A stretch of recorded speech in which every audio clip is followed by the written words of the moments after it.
Hello, it's Keith here, and this is lesson 2 of the Hello World series of my 8086 assembly programming tutorials. Today we're going to be looking at the WonderSwan, which you may not know is an 8086 based system, 8186 actually. If you don't even know what the WonderSwan is, well, it was a little handheld game system that came out in Japan. It was quite good, but didn't do very well, so you might not have heard of it. But anyway, it's a fun little system to actually try doing a little bit of 8086 programming, and we're going to be looking at it today. Now, the WonderSwan came in 2 editions, the original black and white WonderSwan, and then when the Game Boy Color came out, the WonderSwan thought, hey, we wish we'd thought of that, and did the exact same thing. Also, the Neo Geo Pocket, they were both very similar in their extensions. So the WonderSwan Color added color functionality, and really with a few modifications, we can actually get our program working on both. The black and white version is actually completely compatible, but with a few tweaks, we can actually get the color going, and that's what we're going to do. So we're going to see 2 examples, a black and white version, a color version, and then finally we're going to see a third example which gives us some monitor tools which will help you get started with debugging and playing around with stuff. Okay, well, let's go over to the code and let's see what we've got. Okay, so here's the first example, WonderSwan Hello World.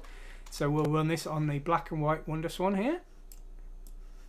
And here we go. Here we've got a nice Hello World example here, so you can see that. Now we've got the WonderSwan color version as well. If we just run this here. There we go, the same Hello World message, this time in color. So we're going to go through the code here and we're going to work out what each section of this does to get it working. It's quite long, unfortunately, because we're taking a 1-bit per pixel font and converting it up for the tile map.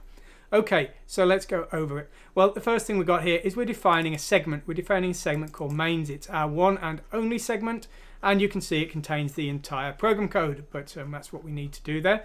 We're then defining a label called user RAM, and we're pointing to this to memory address 100 in hexadecimal. And that is some of the memory, and we're going to use that for our variables for our program, because we need to define a cursor X and Y position. The WonderSwan, of course, doesn't have any kind of DOS that's going to draw text to the screen for us.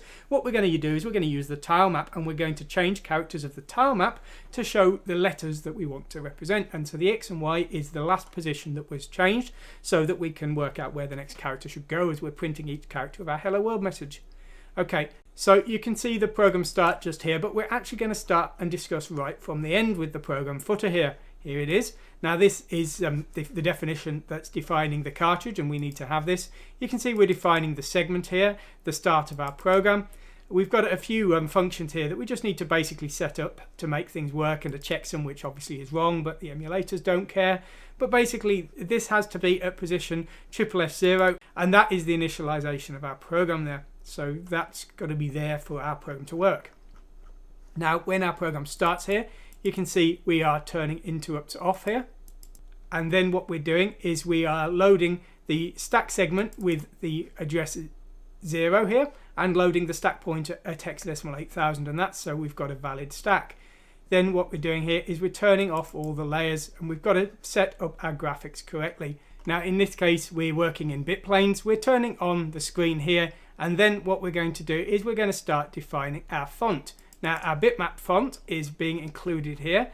It's being included as a file. This is a 1-bit per pixel font, and so we're going to need to convert it into the bit planes that our program wants. So what we're doing here is we're loading in a line of the font, and then we need to define both of the 2-bit planes, because this is a 4-color system in black and white mode, and we are setting both bit planes to the same source byte. So we're loading in a byte, transferring it to the destination. The destination is the video RAM, and that's offset to 2000 here. So we're loading the tiles using that. So we're loading the 2-bit planes with the same byte that's been read in, and we're repeating for all of the entries within our font here. And we're defining that using CX here. We're just calculating the length of our font, and we're transferring all the bytes into video RAM here. We're then going to define the colors that we're using here. And the way the WonderSwan black and white works is we'd have to define 8 colors. We use 4 bits for each. And we're defining them here from 0 to F, that's the minimum color to the maximum. And then we need to pick 4 of those 8 colors, which we'll actually use for our tiles. And that's what we're doing here. We're defining a palette with colors 0, 3, 5, and 7. We write that to port 20 here, and that will select the colors we're actually going to use. So next what we're doing here is we're clearing the tile map. Now we are selecting the address we're going to clear. The tile map starts at hexadecimal 1000 onwards. We're going to clear with a tile value of 0. There's a word defining each tile. So this is going to set every tile to a space effectively. And the tile map is 32 by 32. And we're going to use the stosw command here. We're going to make that repeat, and that uses cx as a counter here. And we've cleared the direction flag, so it's going to go up in memory, and it's going to clear the entire tile map to zeros. And if we change this, if I change this to a 1 and we run again, well, now we've cleared the entire tile map to exclamation marks, should we wish to do that. So we probably don't. So that's what we've done there. Now we're ready to set up the screen here. We're setting the scroll X and Y position to 0 here, which means that the first character of the tile map is visible. And we're setting up the defaults for the screen here, and then we are turning the screen on here so that we can see that tile map. Okay, now we're going to actually show our string to the screen. So what we're doing here is we're loading the offset of the hello message. It's actually in the code segment just here.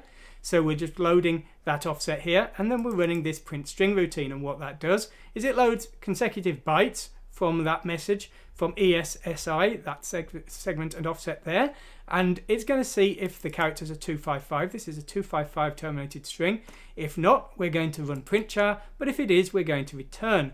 Once we've used printchar, we increase the pointer to the next one to compare again next time. And here's our printchar routine. It's a little bit long, but it's not too bad. So basically what we're doing here is we are calculating the tile map base. The tile map starts at memory address 1000 here. We are taking the cursor X position here. There's 2 bytes per tile in the definitions in the tile map. So we're multiplying the X position by 2, and we're adding that to the calculated offset from VRAM. We're then taking in the Y position. Now the tile map's 32 tiles wide, each tile is 2 bytes, so we multiply this by 64, some nice easy mathematics there. And we do that with bit shifts here with this SAL command, and then we are adding that to the offset as well. Now you'll notice we're using an offset, a bit shift of 6 here. The old 8086 could only do bit shifts of 1, I believe, but the 8186 added the ability to do multiple. So that's an added function there. Now the definition for the word that we write is in this format here. You can see the T's here are the tile number. So in this case, that's just our ASCII character subtracting 32. We don't have any characters below 32, so we subtracted 32 there. But basically, once we've done that, we can just load it in memory. Now we are using the basic palette here, so we're just leaving the top byte as zeros here. We then move that byte into the address we've defined here. We then increment our X position. We check if our X position has gone over 28, which is the width of the screen. If it is, then we're going to use the new line function to move down a line. You can see the new line function here. All we do is we set the X position to 0 and we increment the Y position, and that will effectively move us down a line, because as I say, this cursor X and Y is being used to calculate the next position for the character in each case. And that's how we do the black and white drawing. You've seen that just here. There we go. So it's very straightforward, really, not too bad at least. We then have the WonderSwan color version. Now the code is almost the same, but the way that the color tiles are loaded in is actually different. You can actually run the black and white version on the color systems. You can even use the 2-bit per pixel graphics on the color system, but I wanted to use the 4-bit per pixel ones just for completeness, to use the better functionality. So we're going to have a look at that here. So here we're defining, we're enabling the color here with the graphics options here. We've set these 2 top bits to 1 this time, which is turning on color. So we're now using 4 bits per pixel instead of 2. So you can see here we are loading now to a different memory address. We were loading to 2000 before, we're now loading to 4000, which is where the 4-bit per pixel tiles are. And this time we're loading 4-bit planes instead of 2 with our font here. So that's how we're basically getting the colors defined for our bitmap graphics. Next, what we're doing is we are defining the WonderSwan color palette, which is also done differently. We're setting memory address FE00 here, and we're going to transfer our palette into this area. We'll have a look at that in just a moment. We're then clearing the tile map, and everything else is pretty much the same, I believe. I don't think there's any other differences really. The rest is all the same. Even this, because it's just setting a tile, it is exactly the same. Here's our palettes. These are in 1 nibble per channel, which is a nice easy format, red, green, blue. So this is a bright blue here. So if we want our background to be green, we can just change this here, and you can see now lovely or possibly nasty green there. And if we want a red, we can do that just here. And there we go, you can see we've got some red now. So you got a very easy way of defining the color palette here. Very easy compared to some of the systems. I do like that. So there we go, that's our WonderSwan color example. Now what we're going to do next is we're going to look at how we can actually build these. Now I use UASM for my assembly of 8086. This is a MASM Microsoft Assembler compatible. It's not the Microsoft one, but it's almost the same, at least for my purposes. It's free and open source, which is why I use it. So you've got no excuse not to use it as well. Okay, so when I use it with a batch file. You saw me, I just press F6 and I select an option from my Notepad++ menu, and that will run one of the batch files, and the batch files do all the work for me. So we're going to go over the contents of this and what each part does with regards to running this program. Now the first thing I'm doing here is defining some symbols. Build WSW here is a symbol that's being defined. It's the equivalent of having an EQU command in the code. I do this so I can have multi-platform programs that will run on DOS or WonderSwan or WonderSwan Color with different sections switching on and off depending on what system I'm building for. Now they were actually all taken out of the previous example, but you can see this more advanced WonderSwan example will compile on both, and the sections that turn on and off depending on the system. So that's how I make those work.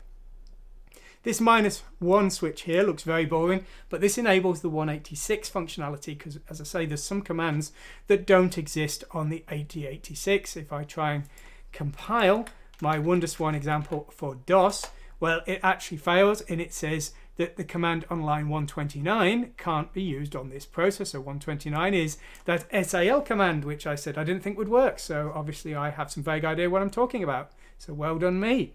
So there we go, that's what that's doing. We're defining we're outputting raw binary as opposed to a COM file or an executable file, because the ROM cartridge is a nice simple binary, which is what I like.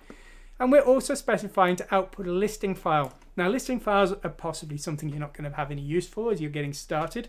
If you're using a different assembler to me, you would probably be advised to have a look for the option for listing files. What they do is they give you a file with each source line and the destination bytes. And sometimes you'll find that something's happened that you didn't expect, either because of a bug in the assembler, it does happen, or because you haven't understood how the assembler is going to auto-align things or optimize your code, and it's not created what you quite expected it to, and sometimes that can cause you problems. So as I say, getting started, you probably won't understand what they are anyway, but if you have the option, I'd output them, because one day they may really help you out. We're specifying the output file here, prog.wsc here, that's our WonderSwan color file. And we're specifying the source file, and it's marked as %build file % here, and that's because this is a batch file. It would actually be your helloworld.asm or something like that in your actual program. That's what I'm using to build.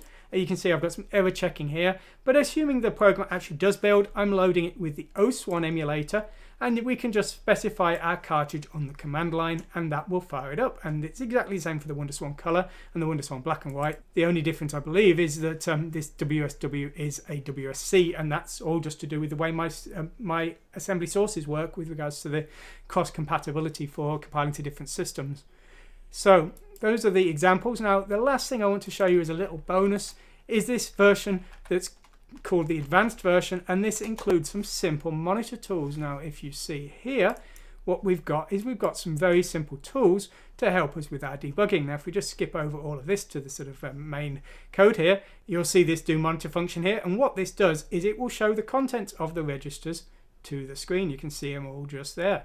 So this allows us to very quickly see what's going on inside the processor when our code's running. And it's very easy to port to a new system. You just need a working new line and print char routine, and then it should work on any new system you come across. As well as that, we've got this memdump function.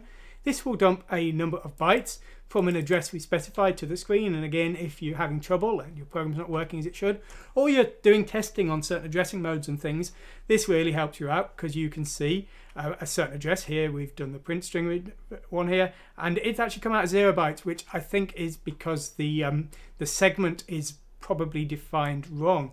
And actually I notice it is not actually outputting any data, and the reason for that is I need to fix up my ES segment to point back to the code here, and once we've done that we can see it's outputted the code at that address there. So it looks like there was a slight glitch in that, which I've now fixed. Anyway, so this is a tool that you can use, and maybe it'll help you out when you're getting started with a new system. Hopefully it's some use to you. I use it quite a lot when I'm learning commands and things, so hopefully it'll help you out too. Anyway, that's all we're going to be covering today. Now you can go to my website, you can download all of the source codes for today's examples, including the one that I've just fixed. And you can also download all the build scripts as well, so you can hopefully compile all of this in the same way as you've just seen me do as well. So if you've liked this video, please hit the like button. If you like videos on YouTube, YouTube recommends them to more people and hopefully they enjoy them as well. So please hit the like button. And also, if you enjoyed this, please subscribe, because I'm sure more WonderSwan content will be coming later on. It's a big boost to my motivation if people subscribe, and that encourages me to spend more time making more videos. So hopefully everyone enjoys them. Anyway, I hope you've enjoyed this. Thanks for watching today.